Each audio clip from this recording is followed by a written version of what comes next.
Hello Sleutelaars. The first box of 2025. It's here and I would like to open it with you. So let's see what's inside. Let's see. Do you want me to open one at first sight? We can open this one, this is good. So this is from a new series we start this year. It's the Blueprint series. So every month there's 2 IPAs. Oh, sorry. There we go.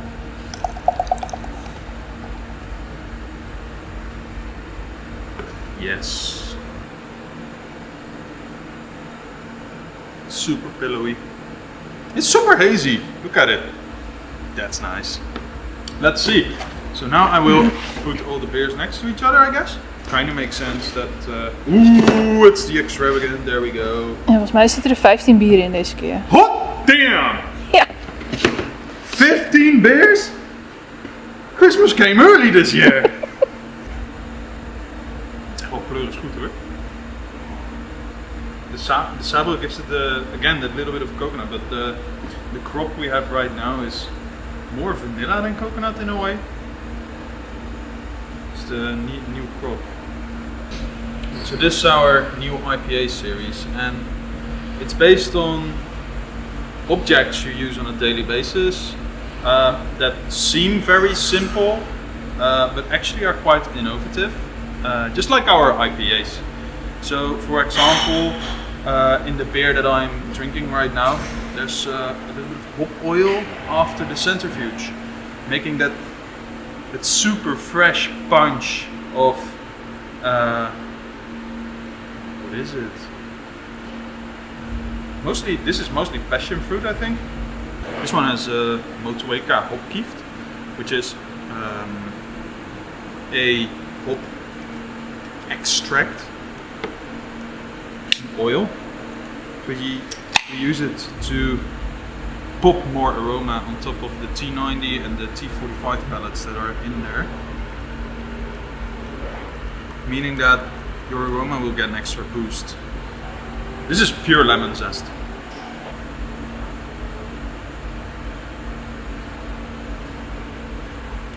Just punches through.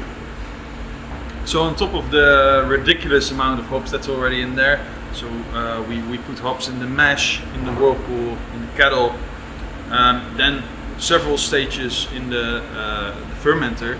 But at some point you get more green matter, then you get more of the aroma or more of the flavor of the hops.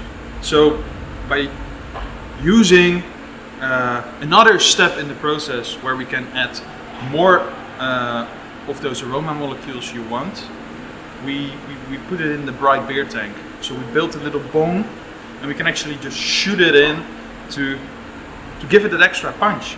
We had so much fun brewing those beers, and I would encourage you to try them all and tell us what you think, because every beer that looks simple still has something innovative in it, and that's how we do it at Moersleutel.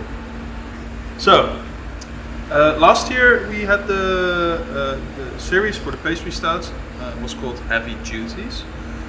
This year we're calling it Pastry Factory, and then what the pastry is, right, Charlotte? Kind of makes sense? Mm-hmm. So still from last year's series is the banana splitter. Banana, caramel, chocolate. This is actually a co-ferment of a Belgian and an English yeast, giving it, and we ferment it very high, so it also gives some banana fruity esters already. New series. So this year we are actually distinguishing some sweeter or fuller pastry stouts with more like adjunct stouts. A little bit less sweet and more bitter usually. So you can tell by the adjuncts. So pecan pie has maple, so it has a little bit of sweetness. Maple really needs sweetness to pop. Rum baba, it's a rum cake, sponge cake. It's also a little bit sweeter because we use some candy sugar to mimic the rumness. And those those cakes have like a layer of sugar on top of them. Chocolate cheesecake, salted caramel chocolate cheesecake, and the chocolate and the coffee that's in there makes it a more bitter pastry stout, actually, like a very grown-up pastry stout. And the tiramisu, the chocolate and the coffee again, have a very much a espresso thing going on. You can taste that one. This was probably my favorite. So this is our way of distinguishing a little bit more between the pastry stouts. Yeah, that's just pure espresso and dark chocolate. Oh. Yeah. Let me get another glass, because this is great. Because usually tiramisu has some booze in it, but because we were releasing this one at the same time, we were like, we don't really want to release two booze infused stouts. So this one actually has Jamaican rum in it. There we go. See, it's even darker. Yeah, there we go. It really has a pear ester. So we did a tasting of rums, and the Jamaican one just stood out the most. Even has a... Wow. Probably the vanilla punching through. So this is... You can really feel the mouthfeel on this one is thicker. It's stickier. It's sweeter than this one. And also the yeast that's just giving dark fruit, pear. And then the rum is that the punch of banana, pear again. There's a surprising amount of fruit in this. So just by tasting these two beers, they're both pastry stouts, but they're completely different interpretations of the style. This one is straightforward, roasty, coffee, cacao, whilst this one has some insane fruity complexity. Just that rum that's just the first butts in your face. Yeah, that's cool. So, within the range of pastry stouts, please try them, and maybe even put them next to each other, and you will see how much variety there is in a pastry stout factory. Eureka, of course, it's there again. It's the brewer's playground. So let's see what we made this month, these 2 months. We have two beers, carrot cake barley wine. This is the first time since Ken Brûlée, maybe you remember that one, that we did a adjunct barley wine, a pastry barley wine, and it's inspired on the carrot cake. Well, you know it. It's cinnamon, there's some other spices in there, but what is nice about an adjunct barley wine, we found out, is you're not really balancing the roast malt, so you can go a little bit out of whack, let's say. So this one is quite cinnamony, and I think you will like it. But this is the one I wanted to talk about a little bit more. So Untamed New England IPA, we called it. It's a raw IPA, but that doesn't sound very sexy. But what is a raw IPA? We didn't boil this one, so this beer has never been warmer than 72 degrees Celsius. Usually in the beer brewing process you boil the beer, but wow, this is super fresh, by the way. Why do you boil beers and IPAs? To get bitterness, for colloidal stability, but most of the time also to sterilize it, to sterilize the wort. But you can pasteurize at 65°C or warmer. So what we did here, you can see it's super hazy because you don't precipitate the proteins during the boil, during the cooling. This is raw beers, so non-boiled beers, to me always have a little bit of a doughy flavor, and I really like that. It's that super pale bread dough.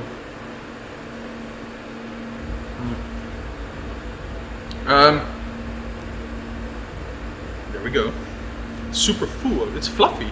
It's fluffier than usual because you retain much more of those proteins. Keep in mind, you need to drink this in 3 months.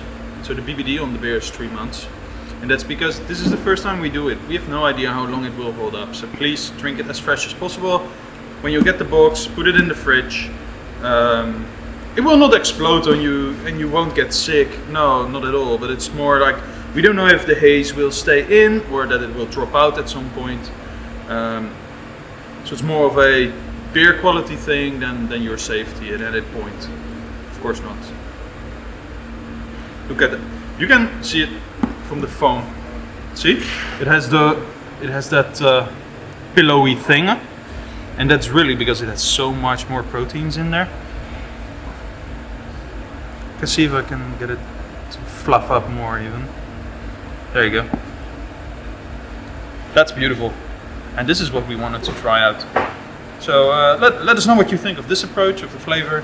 I really like the doughiness. It has a... It moves. It moves over your palate like a pillow. Like freshly baked. Thank you. Like a freshly baked baguette or something. Yeah. Cool. Last year we did a series that was the Elements. The last beer was Fire, and we used a picture that had a tool in it. But now we felt like, well, it was pretty cool. That tool they were making there was bronze, I think.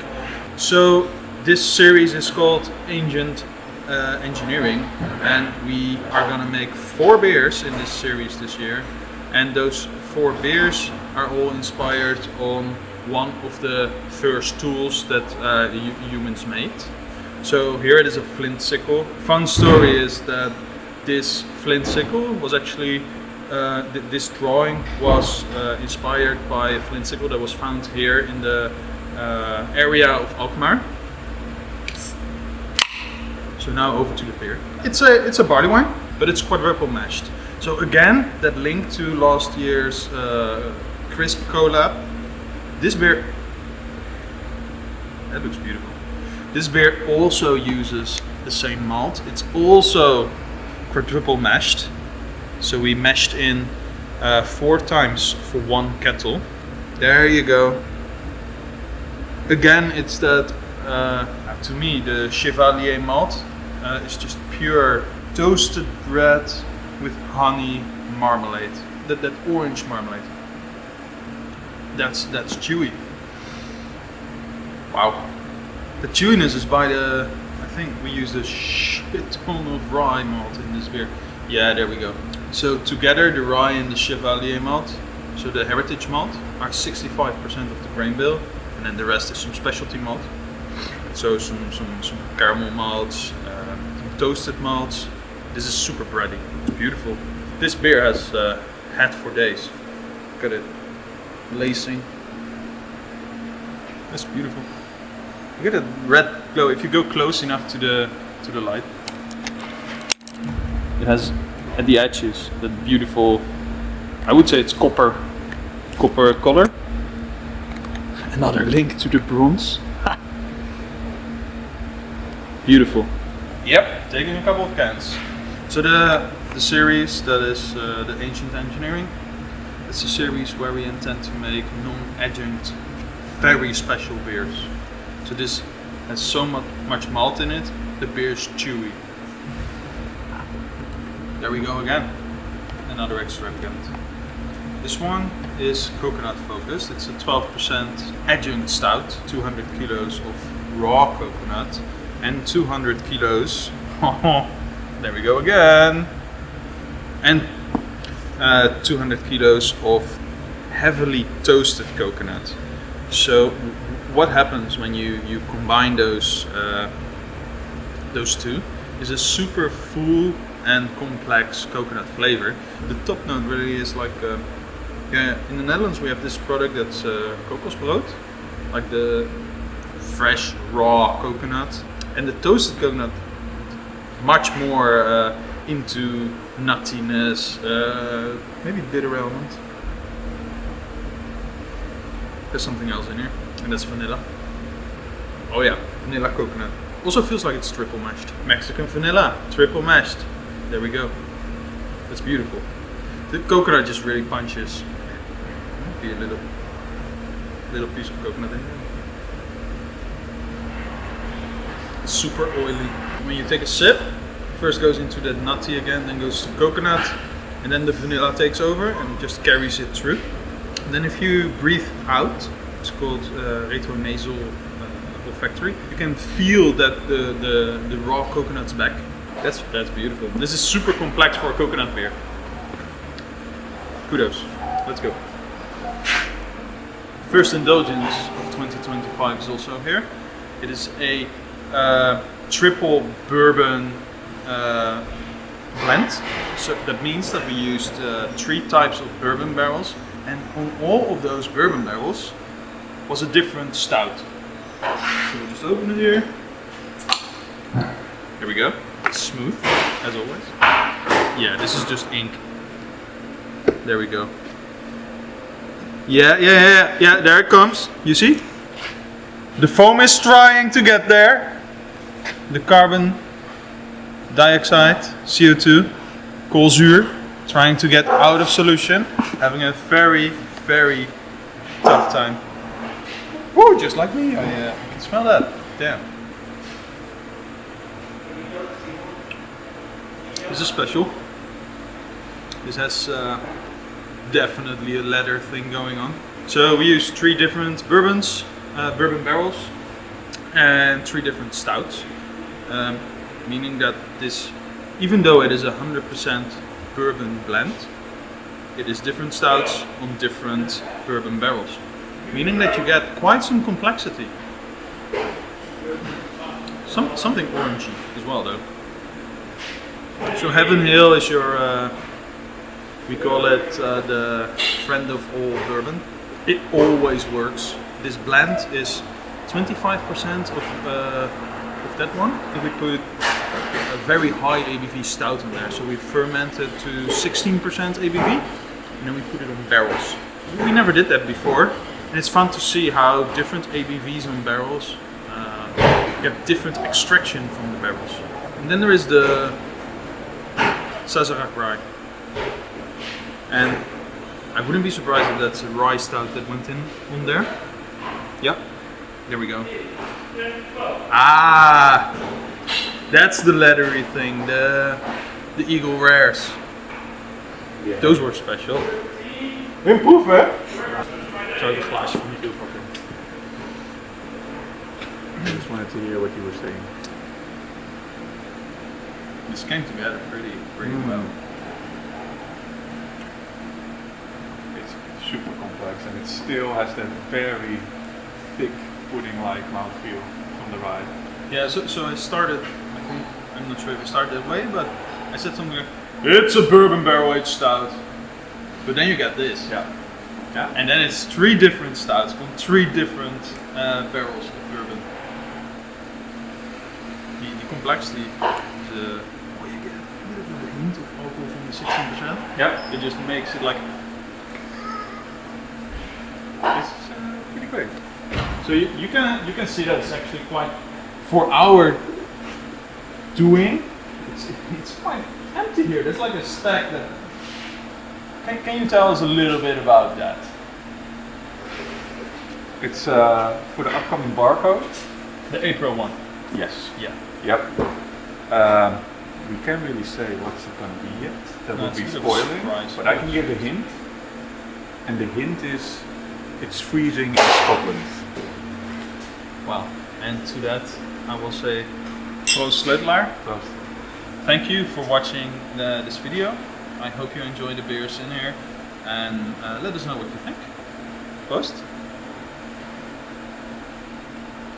Penis!